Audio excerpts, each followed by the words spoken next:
What's up everybody, Matt Maran here for another car review. This is the 2022 Lexus LX 600.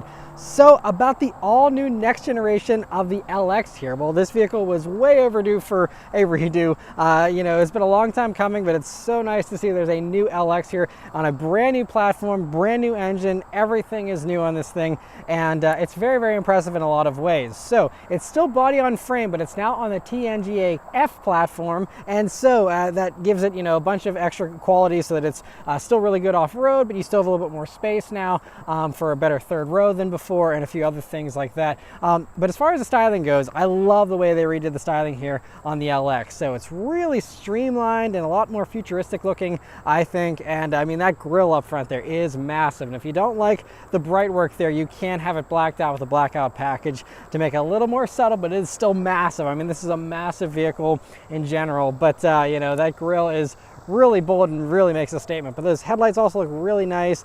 And I think that even though the grille is massive and bold, I think it actually really just fits nicely and is very cohesive with the rest of this design and looks really good. But also, speaking of how large this vehicle is, it did get a tiny bit bigger here for the 600 version. So LX 600 is now about an inch longer, it's about an inch taller, and then the track is about an inch wider as well. But the wheelbase has stayed the same at 112.2 inches. But when we're talking about a vehicle this big, an inch here or there isn't a big deal as far as the dimensions go. So, but it is a tiny bit bigger. And I also have to say that in this nori green pearl color, it really is gorgeous. And this one, by the way, is the ultra luxury trim. And so that gives you these 22-inch wheels, which are a really nice look. And another important thing to note here is that the LX has now gone from a 5-lug setup to a 6-lug. So you're not gonna be able to swap the same wheels from an LX 570 onto this. Also coming down to the sides, I like having the running boards here and the very tall, boxy profile. It's really crazy just how large that glass is. And it's, this makes for a very airy cabin while also, just giving this vehicle a very nice, boxy, upright kind of look.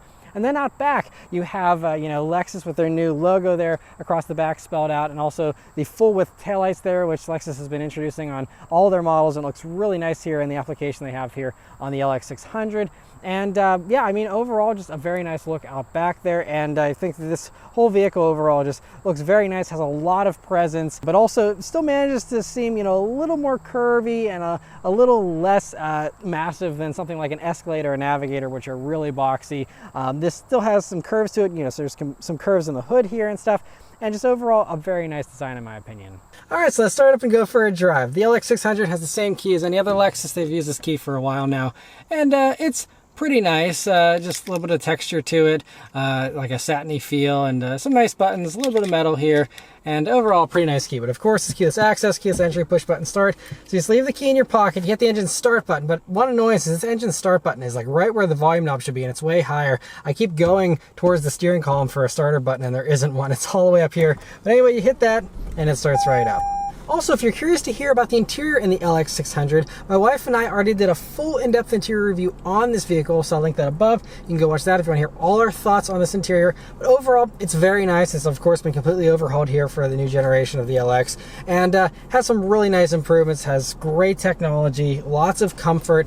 There's some strange choices here, though, for sure, which we'll get into more in depth in that video. But overall, it's a pretty nice place to be. All right, so setting off here in the LX 600.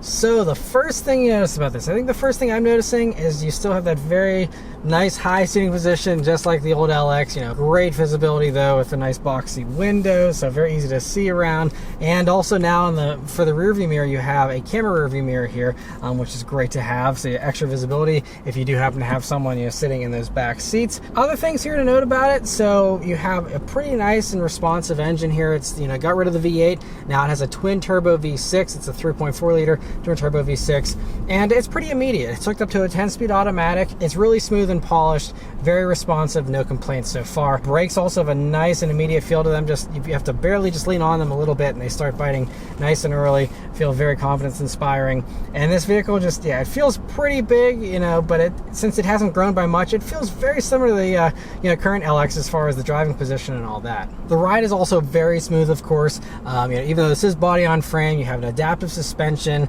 It can change the height of the suspension as well as the hydraulic lift with the way it goes up and down. And you also have various drive modes, so you can go down to comfort mode. I'm just in the normal mode currently, but there's comfort mode, which will soften things up even more. There's also a sport and a sport plus mode, which will make things a little bit sportier, and I'll talk more about that in a second. But just cruising here in normal mode, it's really polished, nice smooth ride, pretty quiet as well, and you don't really hear any tire noise, just a little bit of engine noise, and no wind noise really either. So very hushed in here and very appropriate for the price tag. But I'm going to go ahead and put it up into the Sport Plus mode here. And let's turn down onto this back road here and see how it does. It's lowering the suspension as well to give us the best performance. And it's lowered, and here we go. Okay. Not as responsive as I was expecting out of a Sport Plus mode, but pulls really nicely once it gets the idea.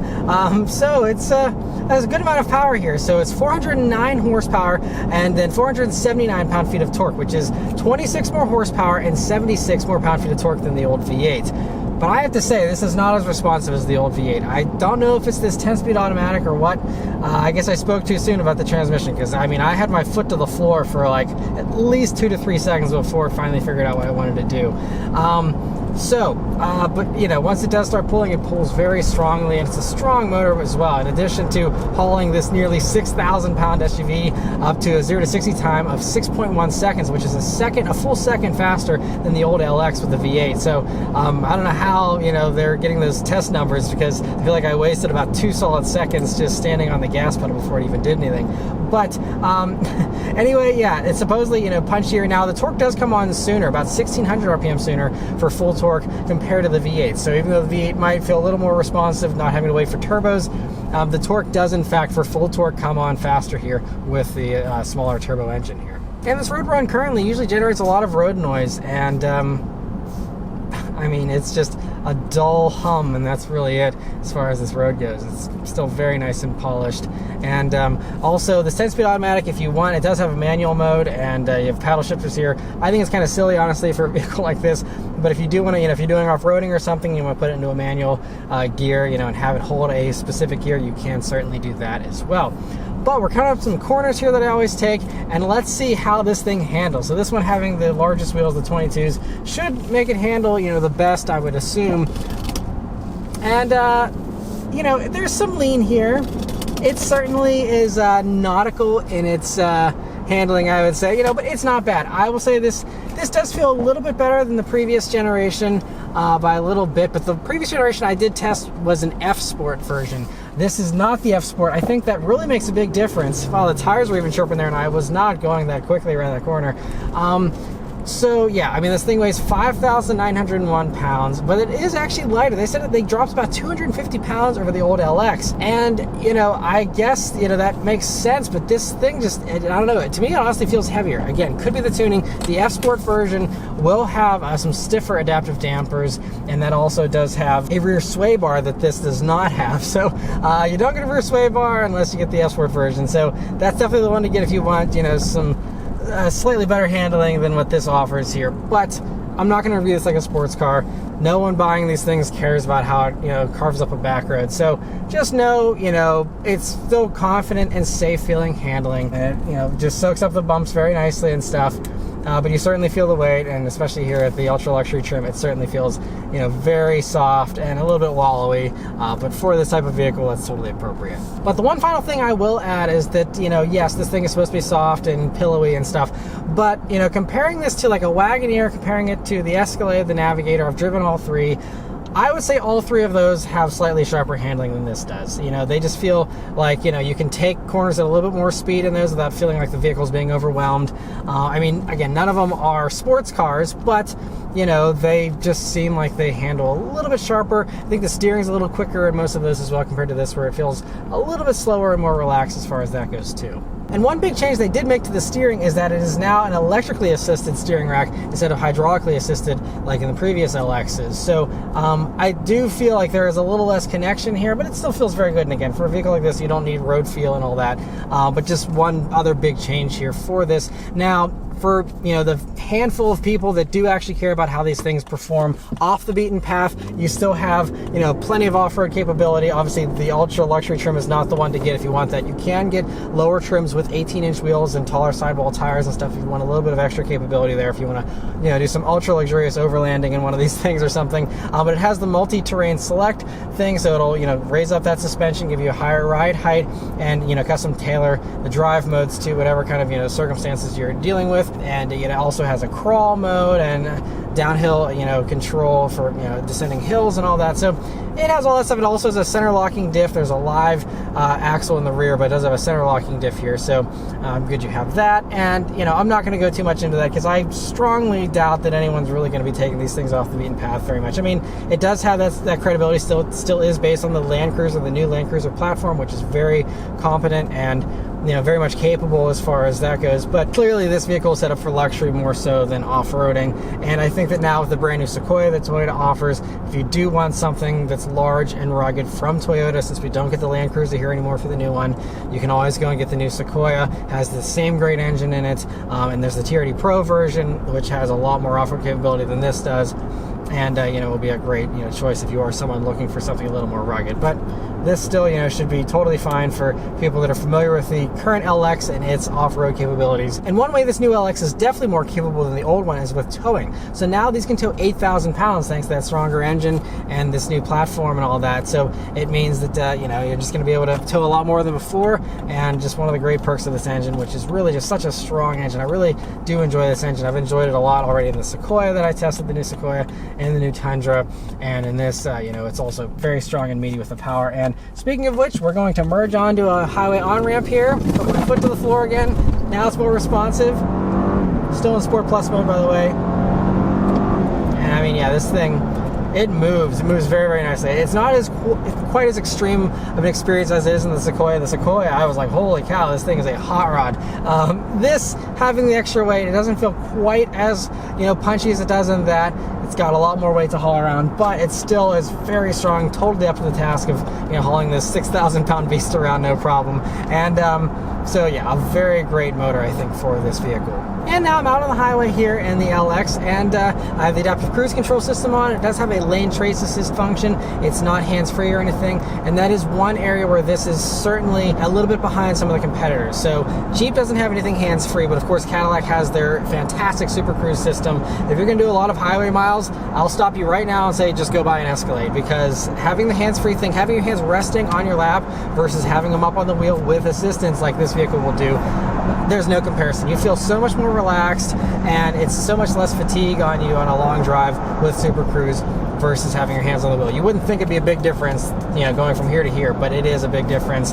Escalade, hands down, is the road trip king. And also, the Lincoln Navigator for 2023 will be offering Lincoln's version of Ford's Blue Cruise technology as well. So that will also do a hands-free thing here for this new model year. So keep that in mind. If you don't care about that stuff, this is still great. It's nice to have the assistance. It's doing a really good job here so far. I mean, I do have my hands on the wheel a little bit here, but it's not ping-ponging in the lane too much. Lexus's system is decent. It's not one of the best, but not one of the worst either. And, you know, it'll help you a little bit, and you just make sure that you are, you know, staying in the lanes if you do get a little bit distracted, or, you know, whatever the case might be. So it is nice that it has this, of course. It's something you expect in a vehicle this expensive and, you know, luxurious. But anyway, that's all of my thoughts for now. But thanks to Lexus, I will have this vehicle for an entire week. So I'm going to drive around all over the place, and then I'll come back and give you guys my final real-world fuel economy, as well as my thoughts on the pricing, how it compares to its competitors, and anything else I noticed here during my week of driving. Alright, so I've been driving the LX 600 for a while longer now, and in a vacuum, it's a nice thing to drive still. I did do a little bit more highway driving, actually, and one thing I definitely did notice, though, is that these crossbars do give you a little bit more road noise on the highway, of course. So, you know, that felt a little unluxury-like, especially for the price tag, but again, that's just because the crossbars, you take those off, and, you know, it'll be a lot quieter here inside. But the only other thing that I found myself noticing during my time with the LX is that I wish that they had the hybrid powertrain in this. You know, it's you know, the same twin turbo V6 you get in the Tundra and the Sequoia, but there's no iForce Max version like you get in those two. And I'm not sure why, because this is the more expensive premium thing that's also a heavier, where you would actually appreciate the extra torque of the Max version with the electrified component and the extra power that one puts out. And I don't know why it's not even offered here. Maybe that's coming down the road, but as of right now, there is no offering for that engine. And so I just found myself just still having very limited stop-start capabilities because, you know, it had to constantly be running the air conditioning, so it was only able to turn off for very brief amounts of time. And then, you know, all the around here, it's very hilly, so going down hills and all the, you know, stop and go, rolling in traffic and stuff, I still had to have the engine on for all that, versus, you know, my week in the Tundra, for example. A lot of that time the engine was off, you know, it was coasting down hills and, you know, just rolling through traffic without the engine even being on. So it's really a missed opportunity here on the LX, especially because I think this thing could use all the fuel economy help it can get. And so, you know, that's just one thing.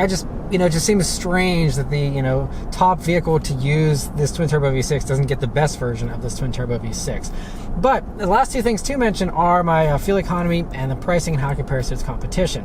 So first off, fuel economy. So these do have a nice fuel economy bump over the old V8. So they're rated at 17 in the city, 22 on the highway, and 19 combined.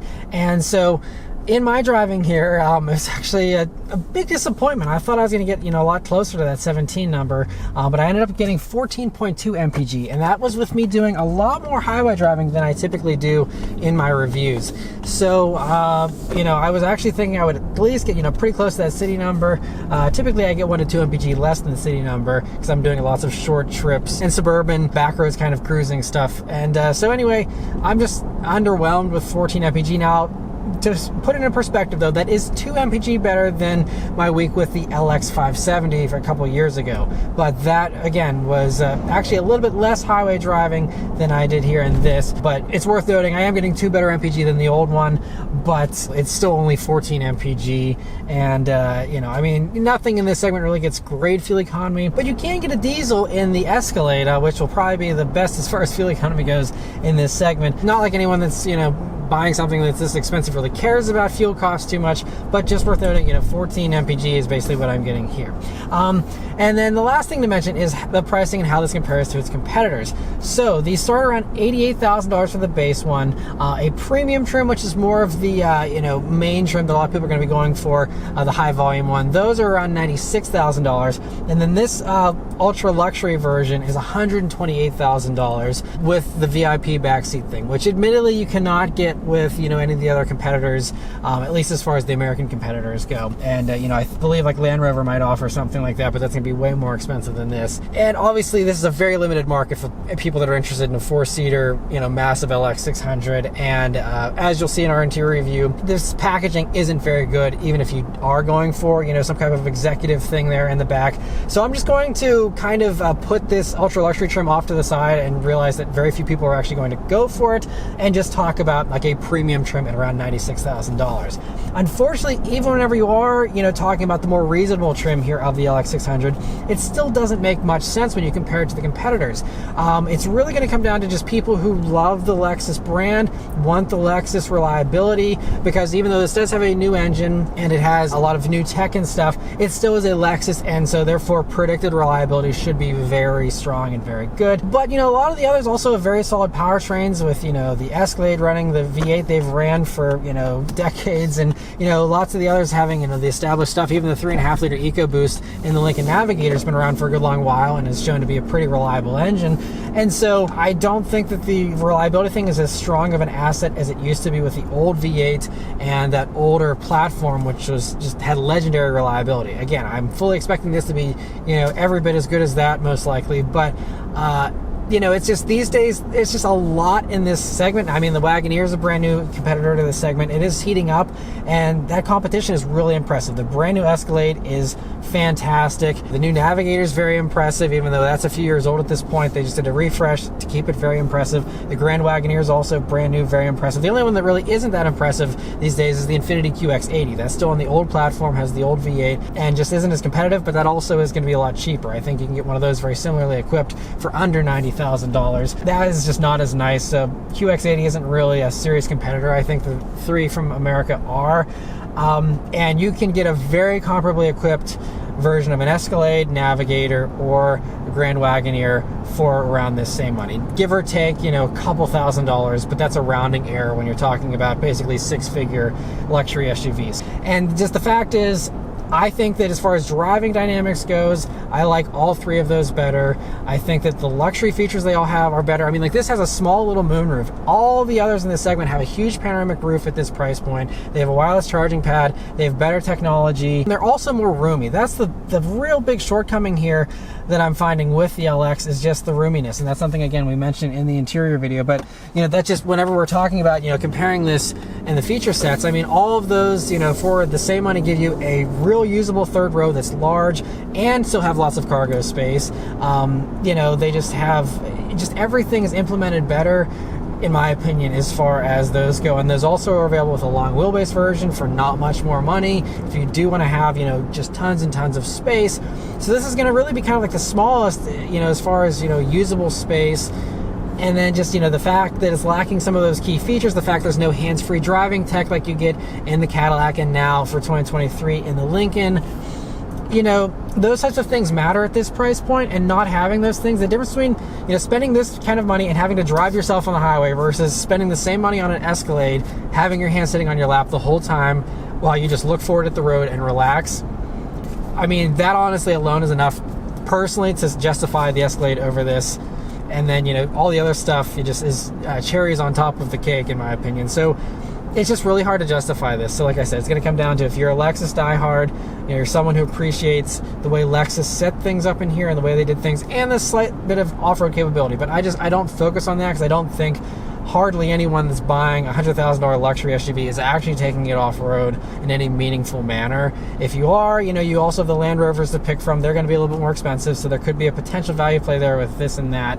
But aside from that tiny little niche of six-figure SUVs that are actually taken off-road, you know, I think that easily it's an easy choice. Go for an Escalade, Navigator, or Grand Wagoneer. You know, they have the wow factor. They have, you know, just a lot of impressive stuff in them that this is kind of lacking a little bit and makes this, you know, tough to justify over those, in my opinion. And the last thing I'll add is that if you want Toyota reliability and engineering, and you want to save yourself some money and get the best version of this powertrain, you can get a loaded up Sequoia Capstone now for around $70,000 or so, and that gives you that, you know, hybrid powertrain that I wish this had.